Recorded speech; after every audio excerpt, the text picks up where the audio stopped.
अस्सलामुअलैकुम वरहमतुल्लाहि वबरकातुहू। इन्नल हम्दुलिल्लाहि नहमदुहु व नस्तईनुहु व नस्तगफिरुहु व नुमिनु बिही व नतवक्कलु अलैहि व नऊज़ु बिल्लाहि मिन शुरूरि अनफुसिना व मिन सय्यिआति अमालिना मय यहदिहिल्लाहु फला मुज़िल्ल लहु व मय युज़्लिल्हु फला हादिय लहु व नशहदु अल्ला इलाहा इल्लल्लाहु वहदहु ला शरीक लहु व नशहदु अन्न मुहम्मदन अब्दुहु व रसूलुहु।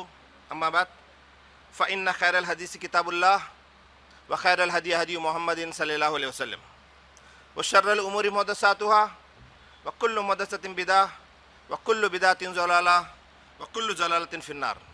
औज़ु बिल्लाहि मिनश शैतानिर रजीम। बिस्मिल्लाहिर रहमानिर रहीम। या अय्युहल्लज़ीना आमनुत्तक़ुल्लाह हक़्क़ तुक़ातिही व ला तमूतुन्ना इल्ला व अंतुम मुस्लिमून।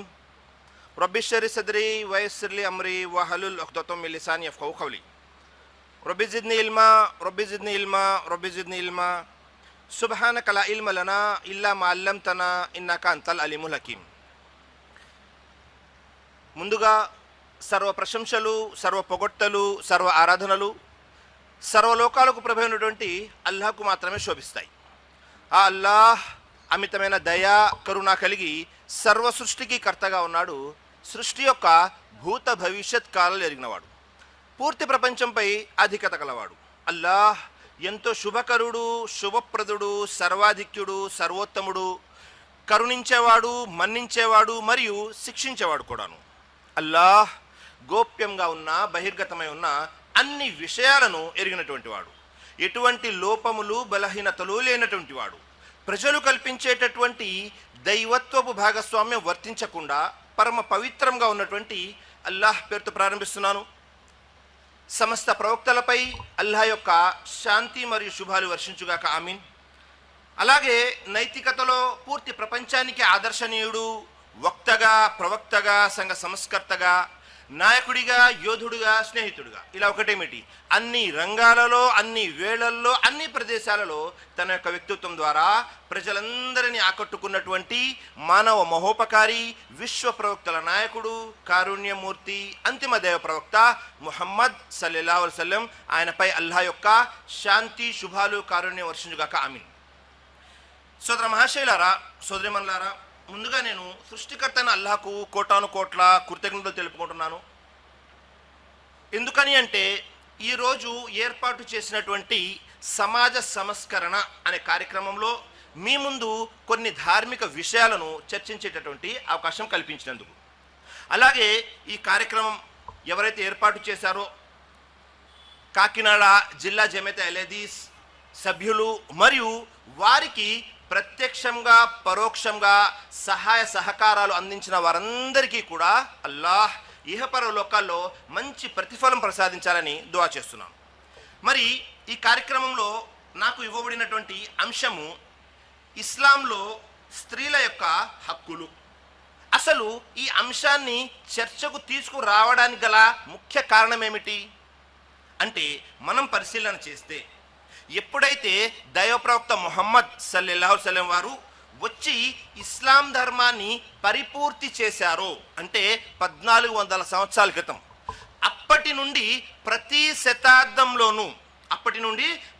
శతాబ్దంలోనూ అత్యధికంగా విమర్శించబడే, అత్యధికంగా అన్వేషించబడే, అత్యధికంగా స్వీకరించబడేటటువంటి ధర్మం ఇస్లాం ధర్మం. మరి ప్రతి శతాబ్దంలోనూ ఇది జరుగుతూనే ఉంటుంది. మరి ఇలా జరుగుతూ ఉంటే ఎవరికైతే ఇస్లాంపై ద్వేషం ఉందో, ఎవరికైతే ప్రవక్త ముహమ్మద్ సల్లల్లాహు అలైహి వసల్లంపై అక్కస్సు ఉందో, ఎవరైతే సత్యాన్ని స్వీకరించేటటువంటి గుణం లేదో వారందరూ కూడా ఏం చేస్తుంటారు, ఇస్లాంపై బురద జల్లుతూ ఉంటారు, ద్వేషాన్ని ప్రచారం చేస్తూ ఉంటారు అనేక విషయాలలో. అలాంటి ఒక విషయము ఇస్లాంలో మహిళలకు హక్కులు లేవు అని కొంతమంది, మరికొంతమంది ఇస్లాంలో స్త్రీకి స్వేచ్ఛ లేదు అని కొంతమంది, అలాగే ఇస్లాంలో మహిళలను బానిసలుగా చూస్తారు అని చెబుతుంటారు. ఇది ఎక్కడ ప్రారంభమైంది? ప్రస్తుతం మనం ఉన్నటువంటి శతాబ్దంలో. అంటే ఇది పాశ్చాత్య దేశాల నుండి ఇటు వచ్చింది. పాశ్చాత్య దేశాలలో, వెస్ట్రన్ కంట్రీస్లో ఎవరైతే ఉన్నారో అక్కడ ఉన్నటువంటి యూదులు కానీ క్రైస్తవులు కానీ అక్కడ ప్రచారం చేశారు. ఏమని? ఇస్లాంలో స్త్రీలకు హక్కులు లేవు అని. మరి ఇక్కడ ఉన్నటువంటి మన దేశంలో ఉన్నటువంటి కొంతమంది అంధభక్తులు ఏం చేస్తున్నారు? పరిశీలన చేయకుండా వాటిని విని అదే నిజం అనుకొని ముందుకు వెళ్తున్నారు. మరి ఇలాంటి తరుణంలో మీపై నాపై బాధ్యత ఏర్పడిపోతుంది. ఈ విషయానికి సంబంధించినటువంటి వివరణ ఇవ్వవలసి ఉంటుంది. మరి మనం పరిశీలన చేస్తే ఎవరైతే ఈ మాట అంటున్నారో ముందు వారి దగ్గర అసలు స్త్రీకి ఉన్నటువంటి స్థానం ఏమిటి అన్న విషయాన్ని మనం పరిశీలన చేశాము అనుకోండి. ఒక చిన్న ఉదాహరణ, అదేమిటి? ఎవరైతే యూదులు క్రైస్తవులు ఉంటారో వారి దగ్గర స్త్రీకు ఎలాంటి విలువ ఉంది అంటే, కొంతమంది జరిగినటువంటి కొన్ని నాగరికతలు స్త్రీని కనీసం మనిషిలాగా కూడా గుర్తించలేదు. మరికొంతమంది స్త్రీని పూర్తిగా పాముతో పోల్చడం జరిగింది. మరికొంతమంది స్త్రీని అంగడిలో బొమ్మగా ఉపయోగించడం జరిగింది. మరికొంతమంది స్త్రీలను మగవాళ్ళ కాలక్షేపం కోసమే పుట్టించారు అని చెప్పడం జరిగింది. మరి అలాగే క్రైస్తవుల మత గ్రంథాన్ని పరిశీలన చేశామనుకోండి, మొట్టమొదటి మానవుడు అయినటువంటి ఆదం అలైహిస్సలాంని, హవ్వ అలైహిస్సలాంని అల్లాహ్ సృష్టించాడు మరియు స్వర్గంలో ఉంచాడు. అక్కడ ఉంచి మీరు ఈ చెట్టు దగ్గరికి వెళ్ళొద్దు, పండు తినవద్దు అని ఆజ్ఞాపించాడు. వారి ద్వారా ఆ తప్పు జరిగింది. అక్కడ వారు పూర్తిగా ఈ తప్పంతా హవ్వ అలైహిస్సలాందే అని ఒక స్త్రీపై నెట్టివేయడం జరుగుతుంది. నెట్టివేయడమే కాకుండా ఏదైతే స్త్రీలు ప్రసవ వేదన పడుతూ ఉంటారో, స్త్రీలు ఎవరైతే ప్రసవ వేదన పడుతూ ఉంటారో, ఇది ఎందుకు అంటే అక్కడ మనందరి మొట్టమొదటి తల్లి అయినటువంటి హవ్వ అలైహిస్సలాం చేసిన తప్పుకు శిక్షగా స్త్రీలకు ఈ పురిటి నొప్పులు ఇవ్వడం జరిగింది అని చెబుతుంటారు. అస్తగ్ఫిరుల్లాహ్. చూసారా, ఇది పూర్తిగా వాస్తవం. మనం ఖురాన్ గ్రంథాన్ని పరిశీలన చేస్తే ఖురాన్ గ్రంథంలో దాదాపుగా 10 నుండి 12 సార్లు ఆదం అలైహిస్సలాం, హవ్వ అలైహిస్సలాం ప్రస్తావన వస్తుంది. ఎక్కడ కూడా ఈ తప్పంతా హవ్వ అలైహిస్సలాంది అని ఆమె మీద వేయడం జరగలేదు. ఇద్దరు కలిసి తప్పు చేశారు, ఇద్దరు కలిసి అల్లాహ్ను క్షమాపణ వేడుకున్నారు. ఆ దువా కూడా ఉంటుంది, రబ్బనా జలమ్నా అన్ఫుసనా వ ఇల్లం తగ్ఫిర్ లనా వ తర్హమ్నా లనకూనన్న మినల్ ఖాసిరీన్. ఓ మా ప్రభు, మా స్వయంపై మేమే అన్యాయం చేసుకున్నాము, నీవు మాత్రమే క్షమించేవాడు, నీవు క్షమించకపోతే ఇక మా తప్పును క్షమించేవారు ఎవరూ లేరు అని వీరు ఇరువురు కూడా దువా చేశారు. అల్లాహ్ వారి దువాని స్వీకరించాడు. చూసారా, మరి వారా ఇస్లాంలో ఉన్నటువంటి స్త్రీలకు హక్కులు ఇచ్చేది? వారా ఇస్లాంలో ఉన్నటువంటి స్త్రీలకు స్వేచ్ఛ కల్పించేది? మరి మన దేశాన్ని పరిశీలన చేశామనుకోండి, భర్త చనిపోతే కనీసము జీవించే హక్కు లేదు అని స్త్రీలను సజీవ దహనం చేసేవారు, సతీ సహగమనం చేసేవారు. అల్లాహు అక్బర్. 18వ శతాబ్దంలో ఒక వ్యక్తి, రాజా రామ్మోహన్ రాయ్ అనేటటువంటి వ్యక్తి చేసినటువంటి ఉద్యమాల కారణంగా, విప్లవాల కారణంగా ఇది ఏదైతే చట్టం ఉందో, ఇది ఏదైతే చేస్తూ ఉంచారో అది కాస్త వెలుగొలిగింది. ఇప్పటికీ కూడా కొన్ని తెగల్లో భర్త చనిపోతే స్త్రీకి జీవించే హక్కు లేదు అని చెప్పేవారు ఉన్నారు. ఒకవేళ జీవిస్తే అశుభము అని చెబుతూ ఉంటారు. వారు ఎప్పుడైనా ఎదురుగా వస్తే మనకు చెడు జరుగుతుంది అని చెబుతూ ఉంటారు. మరి వీరా ఇస్లాంలో ఉన్నటువంటి స్త్రీలకు స్వేచ్ఛ ఇచ్చేది? వీరా ఇస్లాంలో ఉన్నటువంటి స్త్రీలకు హక్కులు ఇచ్చేది అంటే ఎంత మాత్రము కాదు సోదరులారా. మనం కాస్త పరిశీలన చేశాము అనుకోండి, సహజంగా స్త్రీ పురుషులు ఇద్దరూ ఉన్నారు.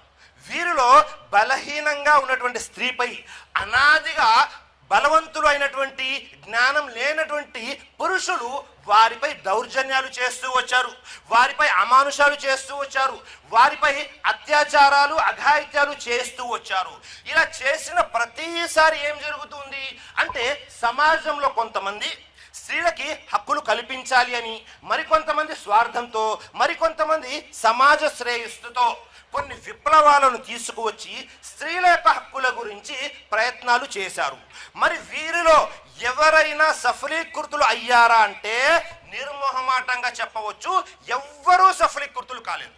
ఎందుకని అంటే వీరు ఆయా కాలాలలో ఆయా సందర్భాన్ని బట్టి స్త్రీలకు హక్కులు కల్పించారే తప్ప వారు పూర్తిగా ప్రపంచంలో ఉన్న స్త్రీలకు హక్కులను ఇవ్వలేరు. మరి ఏ హక్కులైతే ఇస్లాంలో చెప్పబడినవో, ఇవి మనుషుల కొరకు ఏర్పాటు చేసుకున్నటువంటి హక్కులు కాదు. ఒక మనిషి మరొక మనిషికి ఇచ్చినటువంటి హక్కు కాదు, మనలందరినీ పుట్టించిన మన సృష్టికర్త ఇచ్చినటువంటి హక్కులు. ఏ హక్కులైతే ఇస్లాంలో ఇవ్వబడినవో, ఏ హక్కులైతే ప్రవక్త ముహమ్మద్ సల్లల్లాహు అలైహి వసల్లం వారు ఇచ్చారో, ఈ పూర్తిగా సరైన విధంగా న్యాయం చేసేలాగా ఉంటాయి. అందులో ఉన్నటువంటి న్యాయము మీకు అర్థం కావటం లేదు, అది వేరే విషయం. అందులో ఉన్న వివేకము మన ఈ బుర్రలకి అర్థం కావటం లేదు, అది వేరే విషయం. ముస్లింలలో కొంతమంది వాటిని ఆచరించట్లేదు, అది వేరే విషయం. కానీ ఇస్లాంలో పూర్తిగా హక్కులు ఇవ్వబడ్డాయి కాబట్టి మనము జాగ్రత్తగా పరిశీలన చేయాలి. అందుకే ఒక కవి ఈ విధంగా అంటున్నాడు: ప్రజలు తండోపతండాలుగా విరగబడుతున్నారు, కంగారుతో భయంతో గుసగుసలాడుతున్నారు, విజ్ఞానవేత్తలు నాగరికత పైతోలు వలుస్తున్నారు, మనుష్య భక్తులు నేడు సంకలు గుద్దుకుంటున్నారు, అమాయక జీవులు రొమ్ములు వాదుకుంటున్నారు, పార్టీలకు అమ్ముడుపోయినటువంటి మీడియా మిత్రులు పాత సంఖ్యలు తీసి స్త్రీలకు తగిలించారు ఆధునిక శృంఖాలు, సత్యమేది అసత్యమేది అనే తెలియనటువంటి అయోమయంలో. మరి ఇలాంటి తరుణంలో ఏది దారేది నా చల్లటి తల్లికి, ఏది దారేది నా చక్కటి చెల్లికి. సుబ్హానల్లాహ్. చూసారా, మనం అందరము కూడా అనుకుంటూ ఉన్నాము ఏమని, ఇప్పుడు బయట ఏదైతే జరుగుతూ ఉందో అభివృద్ధి, దీని ద్వారా స్త్రీకి లాభం జరుగుతుంది అని. ఎంత మాత్రము కాదు సోదరులారా, ఎంత మాత్రము కాదు. ఏ హక్కులైతే, ఏ స్వేచ్ఛ అయితే స్త్రీకి ఇస్లాంలో ఇవ్వబడిందో అది పూర్తిగా ఆమె యొక్క సంరక్షణ, అది ఇహలోకంలో అయినా పరలోకంలో అయినా, అలాగే పూర్తిగా ఆమెను ఏ విధంగా సంరక్షించి ఎంత పరిధిలో స్వేచ్ఛ ఇవ్వాలి అనే దాన్ని బట్టి స్వేచ్ఛ ఇవ్వడం జరిగింది. మరి మనం పరిశీలన చేశామనుకోండి, అసలు స్త్రీని ఎందుకు పుట్టించడం జరిగింది, ఎలా పుట్టించడం జరిగింది? వారు చెబుతున్నట్లు, పాత నాగరికతలు చెబుతున్నట్లు స్త్రీలు కేవలం అంగడి బొమ్మల్లాగా ఉన్నారా అంటే ఎంత మాత్రము కాదు. మనం ఖురాన్ గ్రంథాన్ని పరిశీలన చేశామనుకోండి, ఖురాన్ గ్రంథంలో సృష్టికర్త అల్లాహ్ ఆదం అలైహిస్సలాంని పుట్టించాడు. పుట్టించిన తర్వాత ఆదం అలైహిస్సలాం ఒంటరిగా ఉన్నప్పుడు సృష్టికర్త అల్లాహ్ తాలా ఏం చేశాడు, ఆదం అలైహిస్సలాం కోసము హవ్వాను పుట్టించడం జరిగింది. సూరే ఆరాఫ్ లో ఈ విషయాన్ని పూర్తిగా వివరించడం జరిగింది. లియస్కూన ఇలైహా, మేము విశ్రాంతి పొందడానికి, ఆదం అలైహిస్సలాము శాంతత పొందడానికి అక్కడ పుట్టించడం జరిగింది. ఏ విధంగా అంటే ఆదం అలైహిస్సలాం నుంచే పుట్టించడం జరిగింది, తోడుగా, బానిసగా కాదు. సుబ్హానల్లాహ్. చూసారా, బానిసగా పుట్టించలేదు, ఆదం అలైహిస్సలాంకు తోడుగా పుట్టించడం జరిగింది. మరి అల్లాహ్ ఎలా పుట్టించాడు అంటే అల్లాహ్ తాలా తెలియజేస్తున్నాడు, యా అయ్యుహన్నాసు తఖూ రబ్బకుముల్లదీ ఖలఖకుమ్ మిన్ నఫ్సిన్ వాహిదా వ ఖలఖ మిన్హా జౌజహా. ఓ మానవులారా, మీ ప్రభువుకు భయపడండి. ఆయన ఏం చేశాడు, మీ నుండే అంటే మొట్టమొదటి మానవుడైనటువంటి ఆ ఆదం అలైహిస్సలాం నుండే ఆమె యొక్క సహచరిని జౌజహా, భార్యను పుట్టించాడు. సుబ్హానల్లాహ్. అంటే ఇద్దరి యొక్క పుట్టుక ఒకే విధంగా జరిగింది. ఇద్దరిని పుట్టించింది సృష్టికర్త అయిన అల్లాహనే, ఇద్దరిలో కూడా ఆత్మ ఊదింది సృష్టికర్త అయిన అల్లాహనే. సుబ్హానల్లాహ్. చూసారా, అలాగే మరి మనం పరిశీలన చేశామనుకోండి, మరి వీరిలో ఎవరైనా మొదటిగా పుట్టించబడ్డారు కాబట్టి ఆదం అలైహిస్సలాంది పై చేయ, లేదా తర్వాత పుట్టించారు కాబట్టి హవ్వా అలైహిస్సలాం స్త్రీలది కింద చేయ, అల్లాహ్ దగ్గర ఎవరు ఆదరణీయులు అనే విషయాన్ని మనం పరిశీలన చేశామనుకోండి, సృష్టికర్త అయిన అల్లాహ్ తాలా ఈ విధంగా తెలియజేస్తున్నాడు, యా అయ్యుహన్నాసు ఇన్నా ఖలఖనాకుమ్ మిన్ జక్రిన్ వ ఉన్సా వ జఅల్నాకుమ్ శూబన్ వ కబాయిల లితారిఫు ఇన్న అక్రమకుమ్ ఇందల్లాహి అత్కాకుమ్. సుబ్హానల్లాహ్. చూసారా, ఓ మానవులారా, మీరు ఒక్కసారి పరిశీలన చేయండి. మిమ్మల్ని ఒకే స్త్రీ పురుషుల ద్వారా, ఒకే జంట ద్వారా ఉనికిలోకి తీసుకురావడం జరిగింది. మిమ్మల్ని జాతులుగా, తెగలుగా, వర్ణాలుగా, వర్గాలుగా విభజించి పుట్టించడం జరిగింది. ఎందుకని? ఒకరు మరొకరిపై ఆధిపత్యం చెలాయించడానికి కాదు, తారీఫు, మనము ఒకరిని మరొకరు పరిచయం చేసుకోవడానికి. సుబ్హానల్లాహ్. పరిచయం చేసుకోవడానికి మనల్ని అల్లాహ్ ఇలా పుట్టించాడు. మరి మనం ఒక్కసారి ఈ వాక్యాన్ని పరిశీలన చేస్తే అరబ్బులకు అరబ్బేతరులపై కానీ, అరబ్బేతరులకు అరబ్బులపై కానీ, నల్లవాళ్లకు తెల్లవాళ్లపై కానీ, తెల్లవాళ్లకు నల్లవాళ్లపై కానీ, ధనికులకు పేదవారిపై కానీ, పేదవాళ్లకు ధనికులపై కానీ, లేదా స్త్రీలకు పురుషులపై కానీ, పురుషులకు స్త్రీలపై కానీ ఎలాంటి ఆధిక్యత లేదు.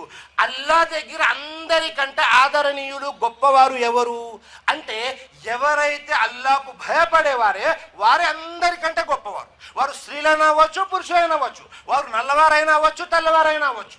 మరి మనము అల్లాకు భయపడాలి, అలాంటి గుణం మనలో రావాలి అంటే మనం ఏం చేయాలి అంటే మన జీవిత లక్ష్యం ఏంటి తెలుసుకోవాలి. మనం ఎందుకు పుట్టించబడ్డాము అంటే పురుషులు ఎందుకోసం పుట్టించబడ్డారు, స్త్రీలు అందుకోసమే పుట్టించబడ్డారు.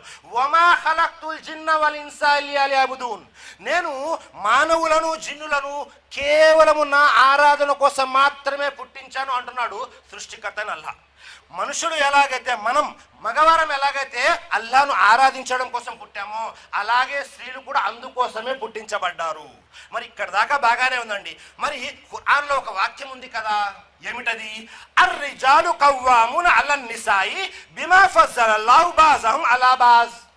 మరి ఈ వాక్యం యొక్క అర్థం ఏమిటి? ఎందుకని ఈ వాక్యాన్ని చూపించే అనేక మంది తెలియజేస్తూ ఉంటారు. ఈ వాక్యం యొక్క అర్థం ఏమిటి? పురుషులు స్త్రీలపై అధికారులు. ఎందుకంటే అల్లాహ్ ఒకరిపై ఇంకొకరును విశిష్టతను ఆధిక్యతను వసగాడు. సుబ్హానల్లాహ్. ఈ వాక్యాన్ని అర్థం చేసుకోవాలంటే చాలా ప్రశాంతంగా ఒక చిన్న ఉదాహరణ ఇస్తాను, జాగ్రత్తగా వినండి. అదేమిటి అంటే సూర్యచంద్రులు ఇద్దరు ఉన్నారు. సూర్యచంద్రుల్లో ఎవరు గొప్పవారు అంటే కొంతమంది ఏమో సూర్యుడి ద్వారా సూర్యరశ్మి వస్తుంది, అలాగే సూర్యుడి ద్వారానే మన జీవనం కొనసాగుతుంది కాబట్టి సూర్యుడు గొప్ప అని ఒకళ్ళు అన్నారు. మరికొంతమంది లేదండి, చంద్రుడి ద్వారా రాత్రి వెన్నెల కురుస్తూ ఉంటుంది, మనము విశ్రాంతి తీసుకునే అవకాశం ఉంది కాబట్టి చంద్రుడు గొప్ప అంటే మనం ఏమంటాము? అదేంటండి మరి ఇలా మాట్లాడుతున్నారు అంటాము. ఎందుకని? ఈ సూర్య చంద్రులు ఇద్దరు కూడా ఈ ప్రపంచం నడవడానికి అల్లాహ్ వారిని వారి యొక్క పరిధిలో పెట్టాడు. వారు ఆ కక్షలో తిరుగుతూ ఉంటారు. సుబ్హానల్లాహ్. చూసారా, ఇక్కడ ఆడవారిని మగవారిని పుట్టించడం అంటే అర్థం ఏమిటి? వీరు ఇరువురు కూడా వీరి ద్వారా ఈ ప్రపంచం ఏదైతే ఉంటుందో, ఈ ప్రపంచంలో సంతానం ఏదైతే ఉత్పత్తి అవుతూ ఉంటుందో వీరి ఇరువురి ద్వారానే ఉత్పత్తి అవుతూ ఉంటుంది. వారు గొప్ప వీరు గొప్ప అంటే ఎవరు కాదు, అల్లాహ్ దగ్గర అందరికంటే గొప్పవారు అల్లాహకు భయపడేవారు. కానీ ఇక్కడ ఇంకొక విషయం ఉంది. కానీ ఇక్కడ ఒక విషయాన్ని పరిశీలన చేశామనుకోండి, అదేమిటి? వీరు ఇరువురిలో కూడా అల్లాహ్ పురుషులకి ఆధిక్యత శ్రేష్టతను వసిగాడు. అది ఏమిటి అంటే మనము ఒక బస్సు ఎక్కామనుకోండి, బస్సుకు ఇద్దరు డ్రైవర్లు ఉంటారా? ఉండరు, ఒక్కళ్ళే ఉండాలి. ఎందుకు? సక్రమంగా నడవడానికి ఆ నడిపేటటువంటి బాధ్యతని సృష్టికర్తనల్లా పురుషులకు ఇచ్చాడు. ఎందుకని అంటే మనం పరిశీలన చేస్తే స్త్రీ పురుషులు ఇద్దరూ కూడా వారి యొక్క పుట్టుకలో వ్యత్యాసం ఉంది. శారీరకంగా అయినా మానసికంగా అయినా ఆలోచించే విధానంలో అయినా నిర్ణయాలు తీసుకునే విధానంలో అయినా అలాగే భావోద్వేగాలను నియంత్రించుకునే విషయంలో అయినా సరే ప్రతి విషయంలో కూడా వ్యత్యాసం ఉంది.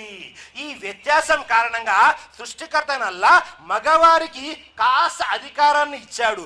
ఆ అధికారం యొక్క అర్థం ఏంటి అంటే వారికి బాధ్యత పెరిగింది, రెస్పాన్సిబిలిటీ పెరిగింది వారికి, అంతే తప్ప ఇంకేమీ లేదు సోదరులారా. అలాగే మనం పరిశీలన చేస్తామనుకోండి, మనము ఏదైతే సమాజంలో చూస్తూ ఉంటామో చాలా మంది తెలియజేస్తూ ఉంటారు. ఏమని తెలియజేస్తుంటారు అంటే కొంతమంది ఫెమినిజం అని, మరికొంతమంది ఫ్రీడమ్ అని, మరికొంతమంది ఈక్వల్ రైట్స్ అని చెబుతూ ఉంటారు. అంటే మహిళా అభివృద్ధి అని, లేకపోతే మహిళలకు స్వేచ్ఛ అని, లేకపోతే పురుషులతో సమానమైన హక్కులు అని తెలియజేస్తుంటారు. ఇది పూర్తిగా అవాస్తవం. ఎందుకని?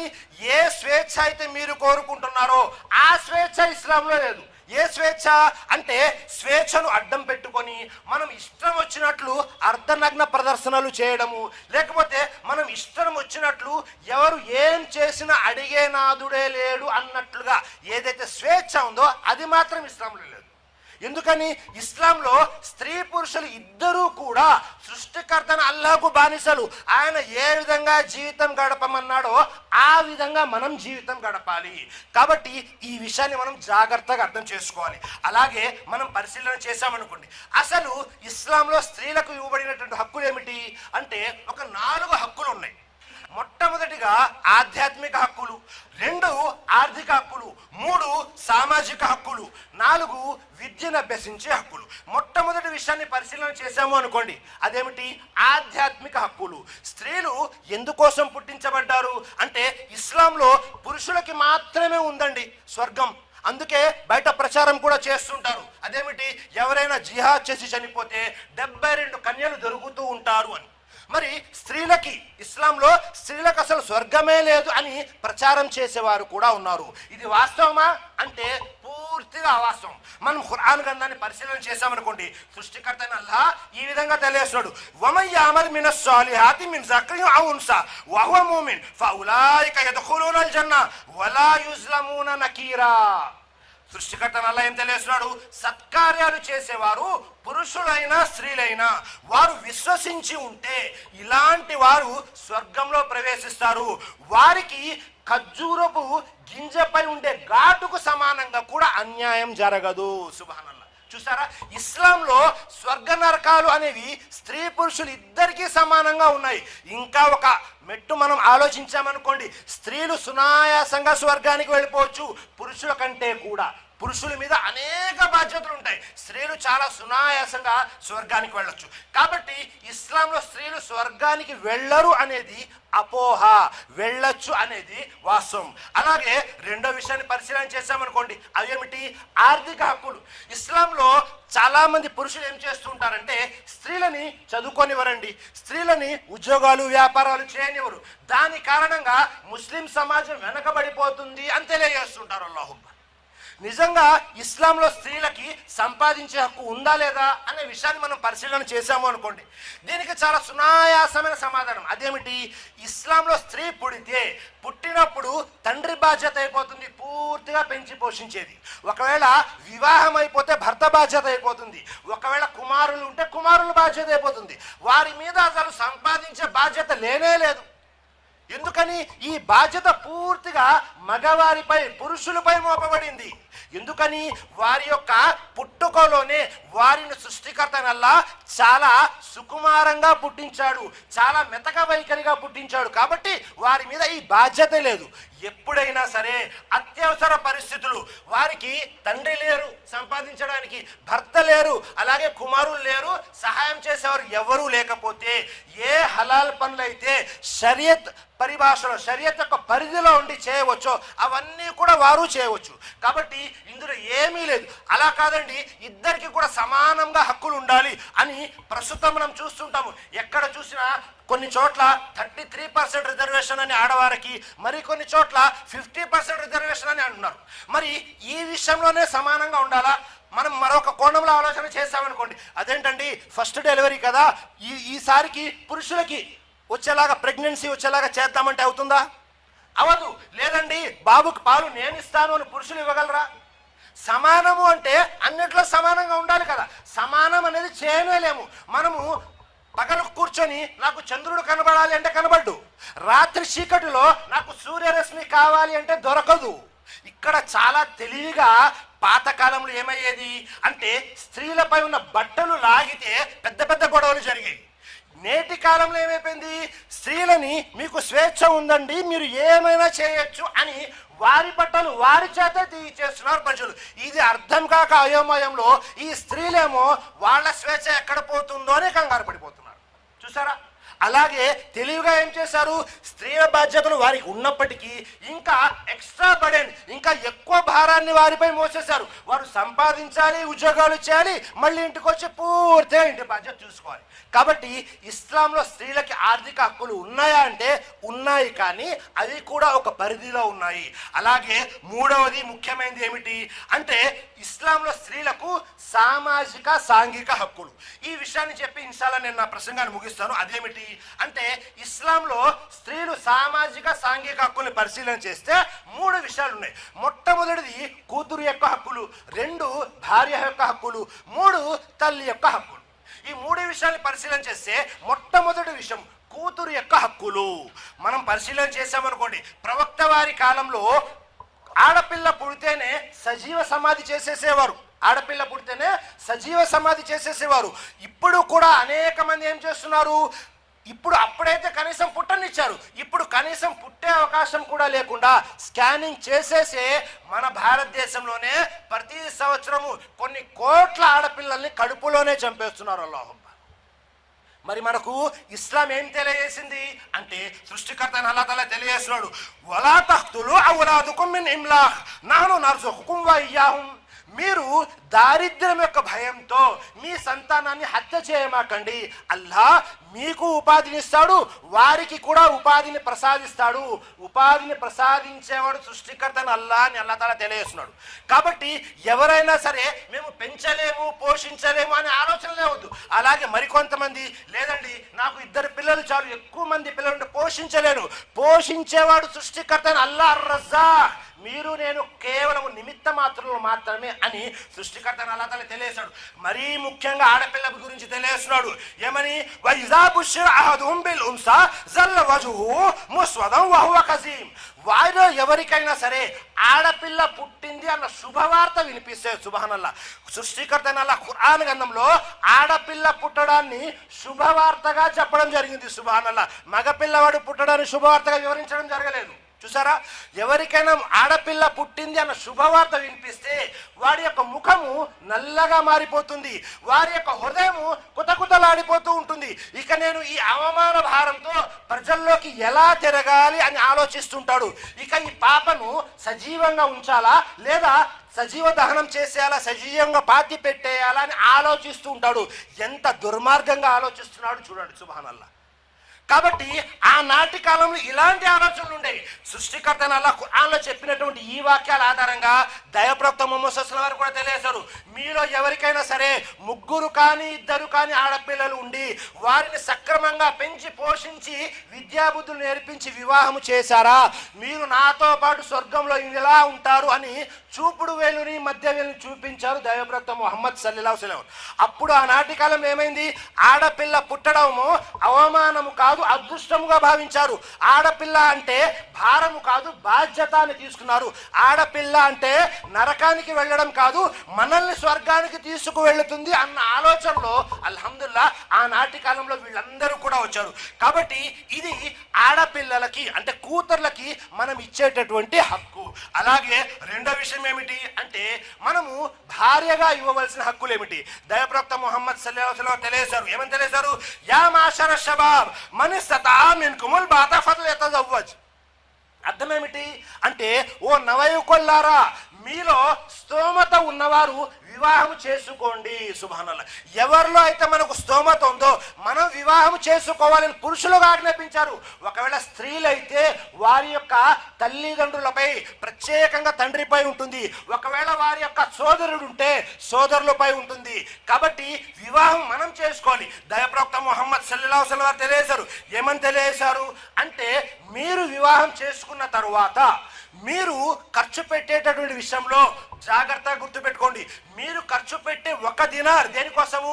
జిహాద్ కోసం ఖర్చు పెట్టే 1 దినార్ కంటే కూడా, బానిసను విడిపించడం కోసం ఖర్చు పెట్టే 1 దినార్ కంటే కూడా, పేదవారి గురించి ఖర్చు పెట్టే 1 దినార్ కంటే కూడా, మీరు మీ భార్య పిల్లలపై ఖర్చు పెట్టే 1 దినార్ ఎంతో ఉత్తమమైనది అని తెలియజేశారు. సుబ్హానల్లాహ్. సృష్టికర్త అల్లాహ్ తఆలా తెలియజేశాడు, హున్న లిబాసుల్ లకుం వ అంతుం లిబాసుల్ లహున్.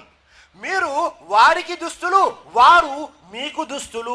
ఇరువురు కూడా వారి యొక్క హక్కుల్ని ఇచ్చిపుచ్చుకోవాలి అని సృష్టికర్త అల్లాహ్ తఆలా తెలియజేశాడు. ప్రవక్త వారు కూడా తెలియజేశారు. ఏమని తెలియజేశారు? ఖైరుకుం ఖైరుకుం లి అహ్లి వ అనా ఖైరుకుం లి అహ్లి. మీలో అందరికంటే ఉత్తములు ఎవరు అంటే, ఎవరైతే మీ ఇంటి వారిపై భార్యల పట్ల ఉత్తమంగా వ్యవహరిస్తారో వారే అందరికంటే ఉత్తములు అని తెలియజేసి, నేను నా ఇంటి వారిపై ఉత్తమంగా ఉండేవాడిని అని ప్రవక్త ముహమ్మద్ సల్లల్లాహు అలైహి వసల్లం తెలియజేశారు.